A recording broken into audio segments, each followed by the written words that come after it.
Hello SLAPAFISH community and welcome back to another World Tanks Console video. So in this video I'm going to be driving my M48A5 Patton for World War II. So in this video I'm going to be telling you the best way to set up the M48A5 Patton, either for World War II or Cold War, but I'm really going to focus on the World War II variant of the tank. So let's go over the 48 Patton right quick. So the 48 Patton is really good. It's known for its amazing view range at 420 meters of view range, which is 420. It's amazing, no matter what tier you're at, unless you're in Cold War. But anyway, 420, it's amazing. Its DPM is 2,800. It has 10 degrees of gun, 9 degrees of gun depression, amazing turret armor. Well, it has very strong turret armor at 254 at the front, and it has pretty decently good hull armor at 152 at the front and about 70 at the sides. I think it was 70. Either way, the side armor is also a boat. It's like 101. The main armor of the side is 76. It's also a boat saver, so it's pretty decent at side scraping. So, yeah, the tank's really good. It's really good at going hold down. Has amazing view range. Amazing. It's really good at spotting for itself, and it can really chew apart tanks when it gets a hold of them. But the one thing the 48 Patton really lacks is mobility. So the mobility of the 48 Patton, it goes 45 forward and 20 reverse. Its power to weight ratio lets it down at 16.97. Now I'm going to teach you, and I'm going to tell you exactly how I have mine loaded out. So I have mine loaded out to give it more speed, because this tank gets really fast in position now. I'm going to show you two replays of the 48A5 Patton set up to have the mobility, and it really helps the tank out a ton.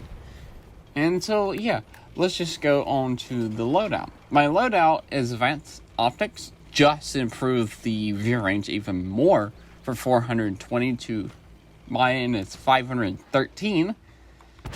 And my other two is equipment is traction system to give it better top speed. More top speed. And its chassis and hull rotation is better, so it's more mobility. And the one that really helps out the tank a lot, is the advanced powertrain, which gives it better max horsepower and max speed. The horsepower per ton, it gives it better horsepower per ton. Also, you can see it out in my consumables. I have the fuel instead of food, because extra mobility. The DPM is already really nice on the tank. Now, my cruise skills is Born Leader, Rapid Loading, Sixth Sense, Muffle Shot, Green Thumb, Situational Awareness, Camouflage Expertise, Solid Driving, and Steadying. Why do I have so many camo perks on this tank? Anyway, a really good cruise skill to put on your tank is Off-Road Driving, which will help you with your terrain resistances of the 48 Patton, which the 48 Patton has decent amount of terrain resistances at 0.8, 0.9, and 1.8. So now if I go to my horsepower per ton, so the 48 Patton goes 45 forward, but my 48 Patton goes 52. The power ratio is 16.97, and apparently the in-game stats doesn't show me the power per ton, power ratio, so can't do that one. But it's got to be good, because I got to my top speed of 52 pretty nicely in this tank, especially when I activate the fuel. And yeah, I've been having better gains than the 48 Patton. The 48 Patton is a really nice tank, and I've just been having so much better games in the 48. ever since I gave it the mobility buff it needed. Like, everything else is really good about the tank. It just really lacked in the mobility department. So, that's exactly what I did. I improved the mobility.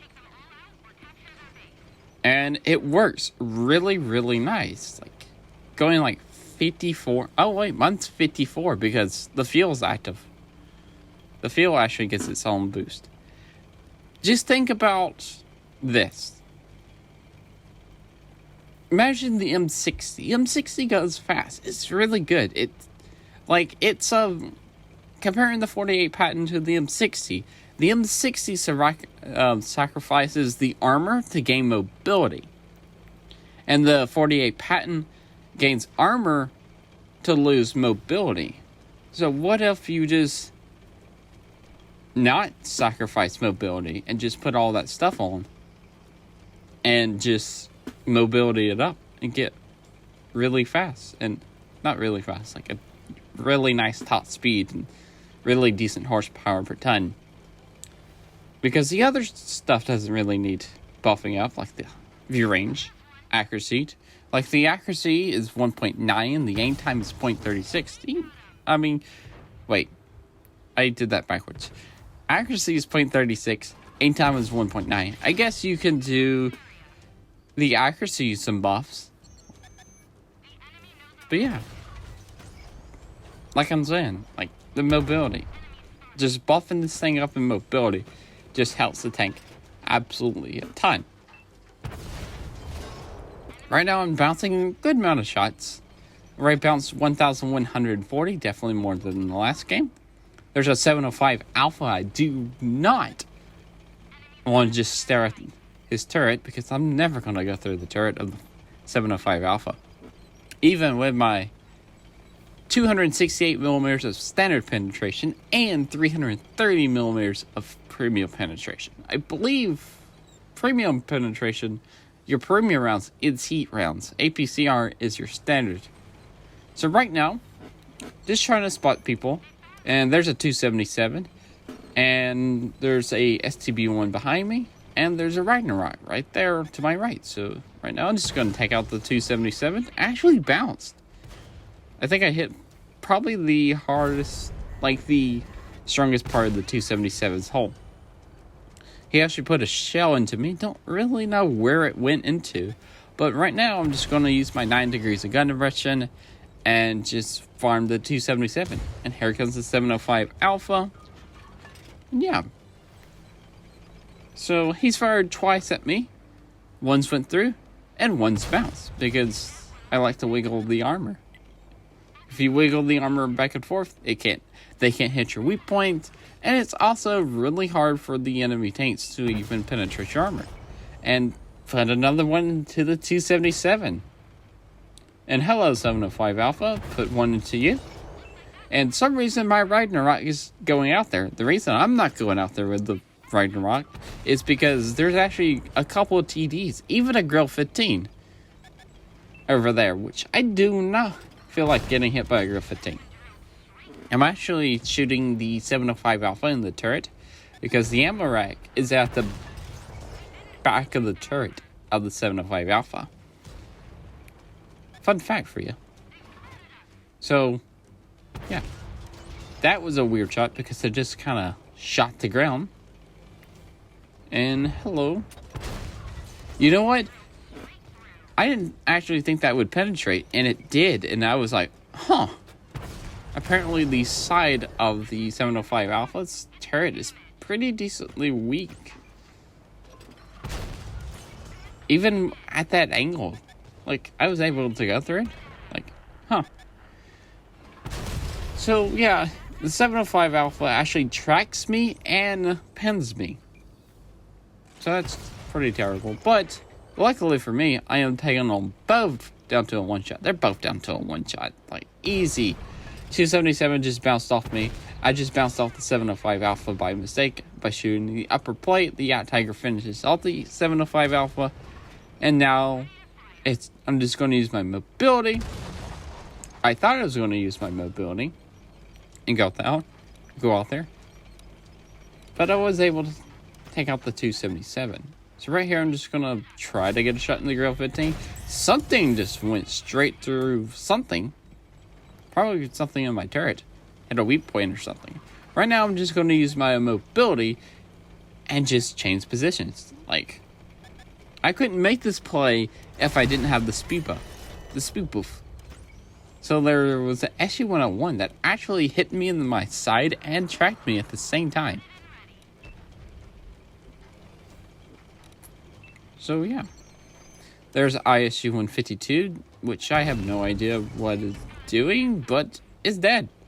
Right at the 6,300 damage, blocked 3,100, and assisted in 1,069. And this match is still not over. Like, there's a STB-1.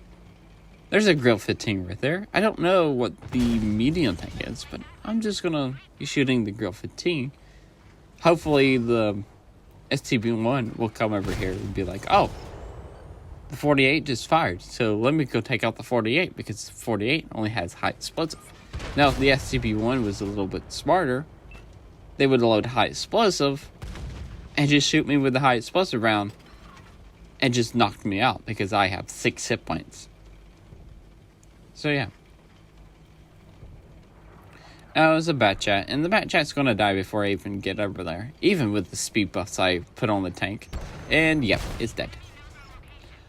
So, yeah, that was 2 matches. And also, I believe these were back-to-back matches in the... No, they weren't. Huh. So, yeah. Both MVPs. That one did 7,000 damage. But anyway, that's it for this video. Remember, like, comment, subscribe. Also, SLAPAFISH, because why would you not? And peace out. See ya.